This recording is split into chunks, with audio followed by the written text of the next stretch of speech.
ಯೇಸು ಕ್ರಿಸ್ತನ ಪುನರುತ್ಥಾನದ ದಿನದ ಶುಭಾಶಯಗಳು. ಯೇಸು ಕ್ರಿಸ್ತನು ಸುಮಾರು 2026 ವರ್ಷಗಳ ಹಿಂದೆ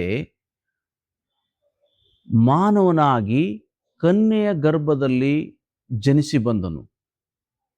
ಆತನು ಈ ಭೂಮಿಗೆ ಬರುವ ಉದ್ದೇಶ ಮಾನವರನ್ನ ಪಾಪಗಳಿಂದ, ಶಾಪಗಳಿಂದ, ಮಲಿನತೆಯಿಂದ ಬಿಡುಗಡೆ ಮಾಡುವುದಕ್ಕಾಗಿ ಕ್ರಿಸ್ತನು ಈ ಭೂಮಿಗೆ ಬಂದನು. ಆತನು ಬರುವುದಕ್ಕಿಂತ ಮುಂಚೆಯೇ ಆತನು ಈ ಭೂಮಿಗೆ ಬರುವುದಾಗಿ, ಸತ್ತು 3ನೇ ದಿನದಲ್ಲಿ ಸಮಾಧಿಯಿಂದ ಎದ್ದು ಬರುವುದಾಗಿ ತನ್ನ ಭಕ್ತರ ಮೂಲಕ ನುಡಿಸಿದ್ದನು.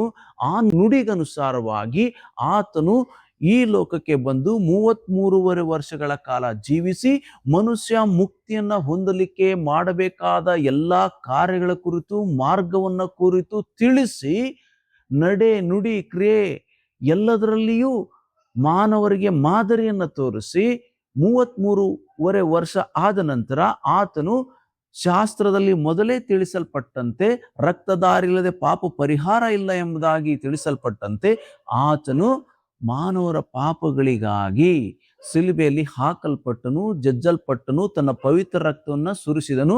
ತನ್ನ ದೇಹದ ರಕ್ತವನ್ನು ಸುರಿಸುವುದರ ಮೂಲಕವಾಗಿ ಯಾರೆಲ್ಲ ಆತನನ್ನು ಕರ್ತನೆಂದು ನಂಬ್ತಾರೋ ಅವರಿಗೆ ಪಾಪಗಳಿಂದ ಬಿಡುಗಡೆಯನ್ನ ಉಂಟು ಮಾಡಲು ಯೋಜನೆಯನ್ನ ರೂಪಿಸಿದನು. ಮಾತ್ರವಲ್ಲ, ಸತ್ತು ಸಮಾಧಿಯಿಂದ 3ನೇ ದಿನದಲ್ಲಿ ಮೊದಲೇ ತಿಳಿಸಿದಂತೆ ಆತನು ಎದ್ದು ಬಂದಂತ ದಿನವಾಗಿದೆ ಈ ಒಂದು ಪುನರುತ್ಥಾನ ದಿನ. ಮಾತ್ರವಲ್ಲ, ಪುನರುತ್ಥಾನವಾದ ನಂತರ ಆತನು 41 ದಿನಗಳ ಕಾಲ ತನ್ನ ಶಿಷ್ಯರಿಗೆ ಹಾಗೂ ಅನೇಕರಿಗೆ ಕಾಣಿಸಿಕೊಂಡನು. ಮಾತ್ರವಲ್ಲ, ಎಲ್ಲರೂ ನೋಡುತ್ತಿದ್ದ ಹಾಗೆ ಶಿಷ್ಯರ ಎದುರೇ ಆತನು ಪರಲೋಕಕ್ಕೆ ಎತ್ತಲ್ಪಟ್ಟನು. ಮತ್ತೆ ನಾನು ಬರುತ್ತೇನೆ ಎಂಬುದಾಗಿ ತನ್ನ ಶಿಷ್ಯರಿಗೆ ವಾಗ್ದಾನ ಮಾಡಿ ಹೋಗಿದ್ದಾನೆ. ತಾನು ಬಂದು ಆತನ ಶಿಷ್ಯರೆಲ್ಲರನ್ನ ತನ್ನ ಸನ್ನಿಧಿಗೆ ಸೇರಿಸಿಕೊಳ್ಳಲಿಕ್ಕಿದ್ದಾನೆ. ಆದ್ದರಿಂದ ನಾನು ನೀವುಗಳು ಆತನ ಇನ್ನೊಂದು ಬರುಣದಲ್ಲಿ ಆತನ ಸಂಗಡ ಎತ್ತಲ್ಪಡಬೇಕಾದರೆ ನಾವು ಆತನ ಶಿಷ್ಯರಾಗಿ ಆತನು ತೋರಿಸಿದ ಮಾರ್ಗದಲ್ಲಿ ನಡೆಯಬೇಕಾಗಿದೆ.